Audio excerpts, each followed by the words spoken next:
Detroit is a city filled with precious assets. Assets that many people want to protect. We shouldn't sell off anything. We need to hold on to what we have. Belle Isle, the Detroit Institute of Arts.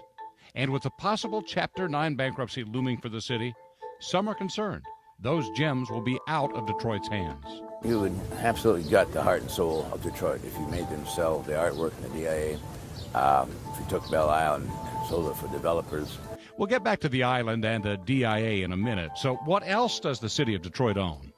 Joe Louis Arena, which sits on a prime piece of riverfront property. With the Red Wings' planned move to a new entertainment district along Woodward in a few years, could that be on the block? The city is evaluating alternatives. Coleman Young Airport will likely be kept to avoid a costly fee to the federal government. Parking garages and lots and metered parking spaces, thousands of them. The city's parking department is projected to lose nearly $6 million this fiscal year. So Detroit may sell or lease the spaces and meters to private operators. And then there's the water department. It would probably be the water.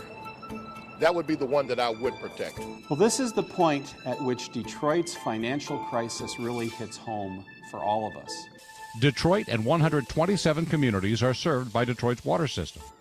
Emergency Manager Kevin Orr wants to turn the city's water and sewerage department into a regional authority. That could save the city more than $50 million every year. But State Representative Kurt Heisey of Plymouth Township wants to make sure everyone has enough representation on a new board.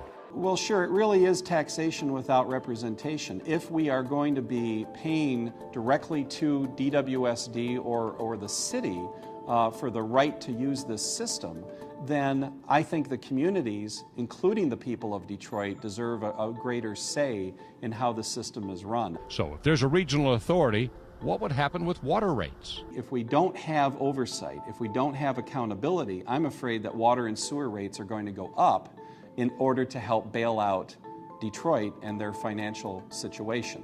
As for Belle Isle, it cost the city about $6 million a year to maintain and operate.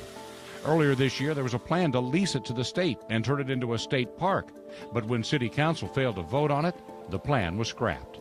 But now, under Orr's plan, it's back on, as the city plans to lease it to the state on the same terms as the earlier proposal. Bankruptcy attorney Doug Bernstein believes it's at least part of the solution. It's a piece of the puzzle, but if you have enough $6 million savings, they add up and they work toward the whole. In the debate over Detroit's assets, perhaps nothing has sparked more of a firestorm than the possibility that the art collection of the DIA could be sold. The museum says the art is held by a public trust and can't be used for any other purpose than exhibition or to enhance and maintain the collection.